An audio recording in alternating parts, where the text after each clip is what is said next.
आइए दोस्तों, बहुलक के बारे में जानते हैं कि बहुलक क्या होता है और कैसे हम लोग आंकड़ों का बहुलक निकाल सकते हैं। तो आप जानते हैं केंद्रीय प्रवृत्ति की माप में सेंट्रल टेंडेंसी ऑफ मेजरमेंट में हम लोग को 3 चीज़ें पढ़ना था, माध्य, माध्यिका और बहुलक। तो मैंने माध्य आपको बिल्कुल डिटेल में बिल्कुल आसान क्वेश्चन और कठिन क्वेश्चन कराया। फिर उसके बाद माध्यिका का बिल्कुल आसान क्वेश्चन, व्यक्तिगत श्रेणी जो दिया रहता है, डेटा दिया रहता है, उसकी माध्यिका हम लोग कैसे निकालते हैं। फिर ग्रुप डेटा की माध्यिका कैसे निकालते हैं, वर्गीकृत आंकड़ों की माध्यिका कैसे निकालते हैं। तो हम लोग का माध्य और माध्यिका काफ़ी बेहतरीन तरीके से और बहुत ही डिटेल में मैंने आपको कराया है।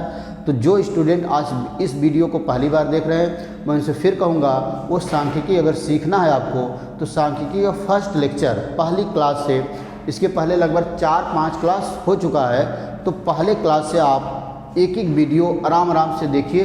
तो सांख्यिकी का आपका किसी भी एग्ज़ाम का क्वेश्चन कभी भी गलत नहीं होगा। कोई भी एग्ज़ाम हो, लेखपाल हो, चाहे रेलवे हो, चाहे कोई भी एग्ज़ाम हो जिसमें सांख्यिकी आता है, आप सांख्यिकी बिल्कुल सीख भी जाएंगे और कभी भी आपका क्वेश्चन गलत नहीं होगा। लेकिन पहले लेक्चर से वीडियो को आप ज़रूर देखें। तो आइए हम लोग बहुलक की बात करते हैं कि बहुलक क्या होता है और बहुलक हम लोग निकालते कैसे हैं।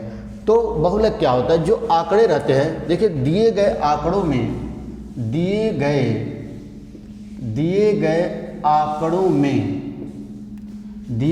आंकड़ों में जो आंकड़ा या डेटा, आंकड़ा को क्या बोलते हैं भाई, डेटा बोलते हैं, जो आंकड़ा या डेटा सबसे अधिक बार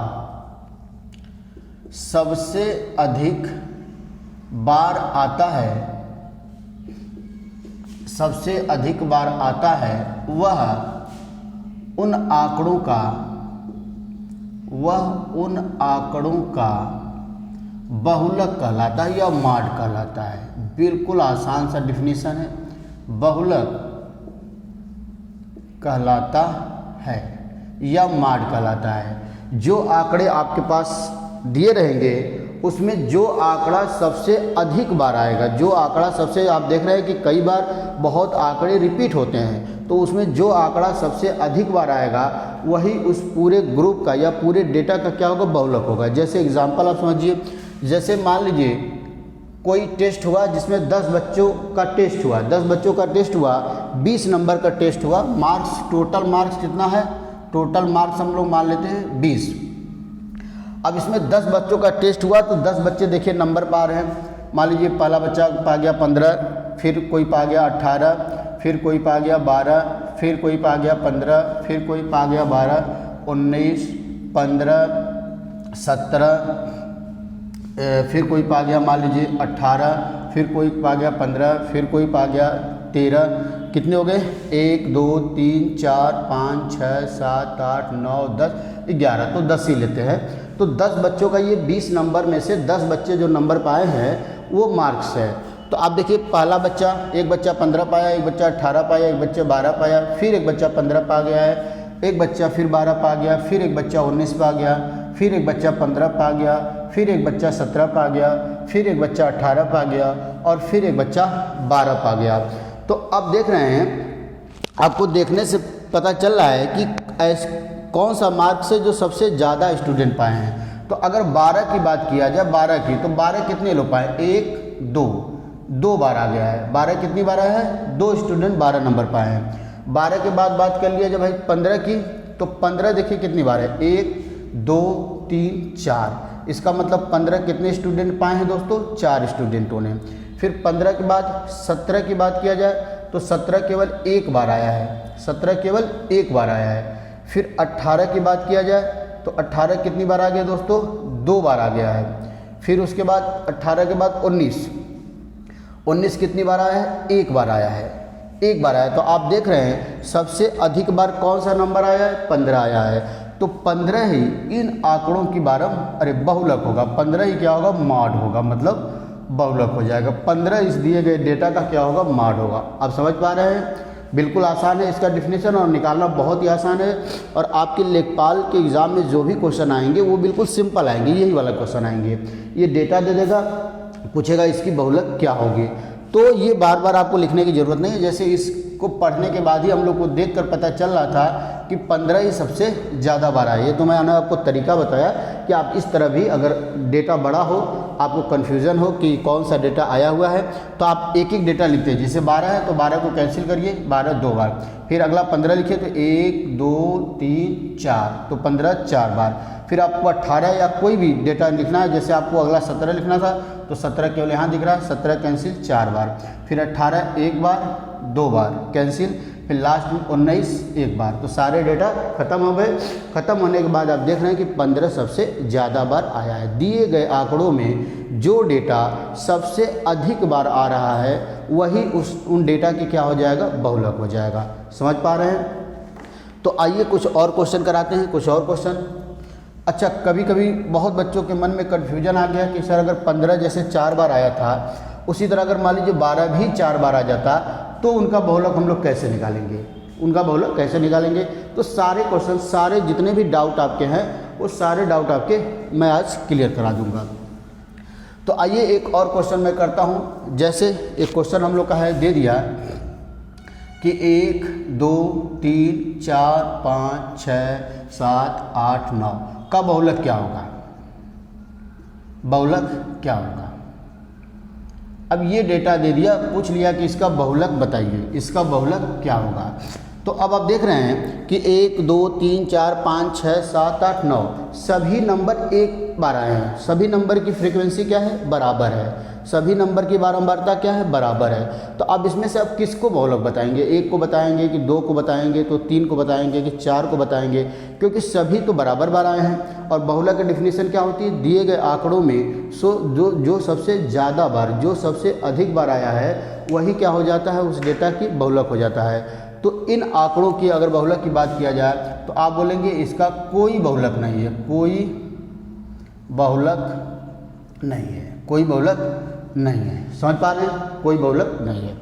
मान लीजिए ऐसा क्वेश्चन आपको दे दिया, अगला मैं क्वेश्चन करा रहा हूँ, फिर एक क्वेश्चन लिख रहा हूँ। जैसे क्वेश्चन हमको दे दिया है, मान लीजिए 2 2 2 3 3 3 4 4 4 5 5 5 या फिर 6 6 6 का बहुलक, का बहुलक क्या होगा।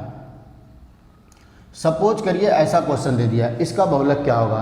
तो अब आप देख रहे हैं कि 2 की फ्रीक्वेंसी भी 3 है, 3 की फ्रीक्वेंसी भी 3 है, 4 की फ्रीक्वेंसी भी 3 है, 5 की फ्रीक्वेंसी, मतलब सभी आंकड़ों की जो बारंबारता है वो बराबर है, सभी आंकड़े बराबर बार आए हैं। 2 भी 3 बार आया है, 3 भी 3 बार आया है, 4 भी 3 बार आया, 5 भी 3 बार और 6 भी 3 बार। तो इस केस में आप बहुलक किसको बताएंगे, 2 को बताएंगे कि 3 को बताएंगे कि 4 को बताएंगे कि 5 को बताएंगे। तो अगर इस तरह भी आंकड़ा दिया आ रहा है तो इसका भी होगा कोई बहुलक नहीं होगा। आपका आंसर होगा कोई बहुलक नहीं होगा, कोई बहुलक नहीं होगा। आपका क्या आंसर होगा भाई, कोई बहुलक नहीं होगा। तो क्लियर है, आप समझ पा रहे हैं, कोई बहुलक नहीं होगा। आइए अगला देखते हैं, नेक्स्ट क्वेश्चन। अगर सपोज करिए कि इस तरह क्वेश्चन आपके एग्जाम में आ गया है, जैसे अगला क्वेश्चन हम लोग देख रहे हैं। जैसे एक क्वेश्चन दिया आपको, मान लीजिए नेक्स्ट क्वेश्चन नंबर 3 या 4 जो भी होगा, जैसे ऐसा दे दिया 1 2 3 3 3 4 4 4 का बहुलक, का बहुलक क्या होगा, का बहुलक क्या होगा। तो अब देखिए यहाँ पर क्या है कि यहाँ पर 2 आंकड़े हैं जिनकी बारंबारता अधिक बार है, 1 और 2 एक एक बार आए हैं, और 3 3 बार आ गया और 4 3 बार आ गया। तो इनका बहुलक जो निकालने का तरीका होता है, इनका बहुलक होगा, क्योंकि अगर सभी की फ्रीक्वेंसी बराबर आ जाए तब तो कोई बहुलक नहीं होगा। जैसे सभी डेटा या तो एक एक बार आ जाए, या तो सभी डेटा बराबर है, या तो 2 बार सभी आ जाए, या तो 3 बार सभी आ जाए, या तो 4 बार, तो उस केस में बहुलक नहीं होगा। लेकिन इसका बहुलक होगा, क्योंकि इसमें 2 डेटा ऐसे हैं जिनकी फ्रीक्वेंसी कम है और 2 डेटा ऐसे हैं जिनकी फ्रीक्वेंसी ज़्यादा है, बारंबारता ज़्यादा है। तो इस तरह के क्वेश्चन का जो बहुलक निकालने का तरीका होता है, बहुलक बराबर होता है 3 गुणे माध्यिका, 3 गुणे माध्यिका माइनस 2 गुणे माध्य। ये फार्मूला होता है एक बहुलक का। इसकी मदद से हम लोग इस क्वेश्चन का बहुलक निकाल लेंगे। 3 गुणे माध्यिका माइनस 2 गुणे माध्य। तो सबसे पहले अगर इसका बहुलक निकालना है तो तो इसकी बहुलक आती 3 बताएंगे कि 4 बताएंगे, तो इसको क्लियर करने के लिए इस फार्मूले से इसका बहुलक निकालेंगे।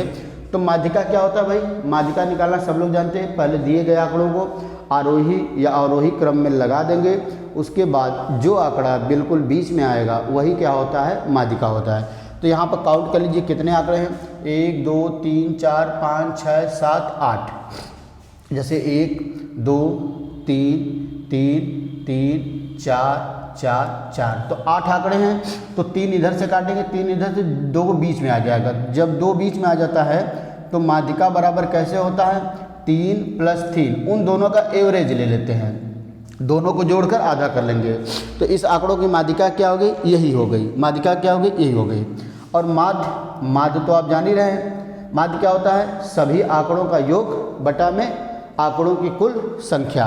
तो सभी को जोड़ देंगे, 1 + 2 + 3 + 3 + 3, फिर +4 +4 +4, और 1 2 3 4 5 6 7 8 बटा 8 कर देंगे। जोड़ा जाए कितना आ रहा है, 4 4 8 4 12, 12 3 15, 15 3 18, 18 3 21 और 21 3 24। तो 24 बटा 8 मतलब कितना आ गया, ये भी 3 आ गया, ये भी 3 आ गया। माध्यिका भी 3 आ गई और माध्य भी 3 आ गया। तो अब बहुलक निकाल लिया जाए। बहुलक बराबर क्या क्या, अभी हम लोग फार्मूला लिखे थे, बहुलक बराबर क्या लिखा गया भाई, 3 माध्यिका - 2 माध्य। तो 3 माध्यिका 3 आया है, -2 × 3, तो यहाँ पर 9 - 6, तो आंसर कितना आ जाएगा दोस्तों, आंसर आ जाएगा हमारा 3 आंसर आ जाएगा। कितना आंसर आ जाएगा दोस्तों, 3 आंसर आ जाएगा। तो आप देख रहे हैं कि इस तरह के क्वेश्चन आपके एग्जाम में बन सकते हैं। ये तो बिल्कुल सिंपल क्वेश्चन बनेगा कि डेटा ढेर सारा दे देगा, उसमें आपको बहुलक पूछेगा, तो उसमें कोई एक ही आंकड़ा ऐसा होगा जो सबसे अधिक बार आया होगा, तो वही उन आंकड़ों की माध्यिका हो जाएगा, पहला टाइप। दूसरा टाइप मैंने आपको बताया कि एक ऐसा दे देगा जिसमें सभी आंकड़े बराबर बार आए हैं, या तो सभी आंकड़े 1 बार आए हैं, या तो सभी आंकड़े 2 बार आए हैं, या तो सभी आंकड़े 3 बार आ गए हैं। तो उस केस में बहुलक हम लोग, उसका बहुलक नहीं होगा। और एक केस है जिसमें जो है कि जैसे 2 आंकड़े बराबर आ गए और 2 आंकड़े अलग आ गए, जैसे 3 3 बार आ गया, 4 3 बार आ गया, और 1 1 बार और 2 1 बार। तो इसमें देखिए 3 और 4 की बारंबारता अधिक है, मतलब 3 और इन दोनों की बारंबारताओं से कम बारंबारता वाला डेटा भी है। तो इन आंकड़ों का बहुलक हम लोग निकालेंगे। कैसे निकालेंगे, बहुलक बराबर 3 माध्यिका - 2 माध्य। क्लियर है ये बात। तो ये हो गया बहुलक, कुछ बेसिक क्वेश्चन का। आइए मैं आपको एक क्वेश्चन और हम लोग कर लेते हैं बहुलक का, श्रेणी वाला एक क्वेश्चन और मैं आपको करा देता हूं।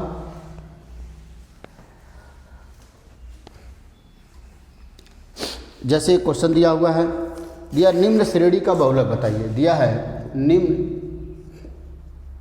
श्रेणी का बहुलक, निम्न श्रेणी का बहुलक क्या होगा, क्या होगा। देखिए श्रेणी क्या दिया हुआ है, यहाँ पर हमारा चर है जो भी रहेगा, और यहाँ पर क्या दिया हुआ है, संचयी बारंबारता दे दिया दोस्तों, संचयी बारंबारता, या बारंबारता ही लिख लेते हैं। अभी जो है कि आपको इस टाइप के क्वेश्चन अगले, पहले ये आसान वाला क्वेश्चन कर लिया जाए। चर दिया है 1 3 5 7 9 11 13, और इनकी बारंबारता देखिए कितना दिया है दोस्तों, 5, फिर उसके बाद 3, फिर उसके बाद 9 8 25 6 4, इनकी बारंबारता दिया हुआ। ठीक है, ये बारंबारता दिया है, संचयी बारंबारता श्रेणी दिया। अब इसका बहुलक आपको निकालना है। बिल्कुल आसान क्वेश्चन है, लेखपाल में इसी टाइप के क्वेश्चन आने हैं। तो अब देखिए इसका मतलब क्या हो गया, 1 कितनी बार आया, 5 बार, 3 कितनी बार आया, 3 बार, 5 कितनी बार आ गया, 9 बार, 7 कितनी बार, 8 बार, 9 कितनी बार, 25 बार, 11 कितनी बार, 6 बार, 13 कितनी बार, 4 बार। तो बहुलक का डिफिनीशन क्या होता है, जो आंकड़ा सबसे अधिक बार आता है, जो आंकड़ा सबसे अधिक बार आता है वही उस डेटा की क्या होता है, बहुलक होता है। तो अब देख लीजिए किसकी बारंबारता ज़्यादा है, तो 9 की बारंबारता सबसे अधिक है, 25, इसका मतलब 9 सबसे अधिक बार आया है। कितनी बार आया है, 25 बार। 9 कितनी बार आया दोस्तों, 25 9 कितनी बार आ गया, 25 बार। इसलिए इन आंकड़ों का बहुलक क्या हो जाएगा दोस्तों, इन आंकड़ों का बहुलक कितना हो जाएगा, 9 हो जाएगा। इन आंकड़ों का बहुलक कितना हो जाएगा दोस्तों, 9 हो जाएगा। तो ये रहा हम लोग का बहुलक का डिफिनीशन और कुछ बेसिक क्वेश्चन जो आपके मन में कन्फ्यूजन रहा होगा वो सारी चीज़ें हमने आपको बताया। फिर अगली क्लास में हम लोग वर्गीकृत आंकड़ों का, ग्रुप आंकड़ों का, जैसे माध्यिका हम लोग सीखे थे, वर्गीकृत आंकड़ों की माध्यिका कैसे निकाला जा सके, तो अगले क्लास में हम आपको बताएंगे कि वर्गीकृत आंकड़ों का बहुलक कैसे निकालते हैं। वैसे आपके एग्ज़ाम में मैक्सिमम क्वेश्चन चांस है कि इसी पर आएगा, लेकिन हम लोग को जितना एग्ज़ाम में आता है केवल अगर उतना पढ़ के जाएंगे तो सिलेक्शन हम लोग का नहीं होगा। हम लोग को एग्ज़ाम में जितना आता है उससे एडवांस पढ़कर जाना है। जैसे मैं आपको एक एग्जांपल देता हूँ, बहुत ही बेहतरीन एग्जांपल। जैसे मान लीजिए आपको 500 मीटर की रेस जीतना है, 500 मीटर की रेस आपको अगर जीतना है तो अगर आप प्रैक्टिस भी 500 मीटर का करके जाएंगे तो आप ये रेस कभी भी जीत नहीं सकते हैं। अगर आपको 500 मीटर की दौड़ जीतना है तो आप प्रैक्टिस 500 का ही करके जाएंगे तो आप कभी भी दौड़ जीत नहीं सकते। इसका मतलब प्रैक्टिस आपको 500 से अधिक, मतलब 600, 700, 800 मीटर का अगर प्रैक्टिस करके आप जाएंगे तो 500 मीटर की दौड़ को आप आसानी से कॉन्फिडेंस के साथ जीत सकते हैं। तो यही कहानी यहाँ पर है। ये नहीं कि आप बिल्कुल सिलेबस में जिस लेवल का क्वेश्चन आता वही आपको पढ़ना है। अगर थोड़ा भी एग्जाम ने क्वेश्चन को टफ किया या थोड़ा भी कॉन्सेप्ट को चेंज किया तो फिर आपको दिक्कत हो जाएगा। इसलिए हमको थोड़ा सा हम लोग को एडवांस भी पढ़ना है। तो फिर मिलते हैं दोस्तों अगले क्लास में, तब तक के लिए नमस्कार, धन्यवाद।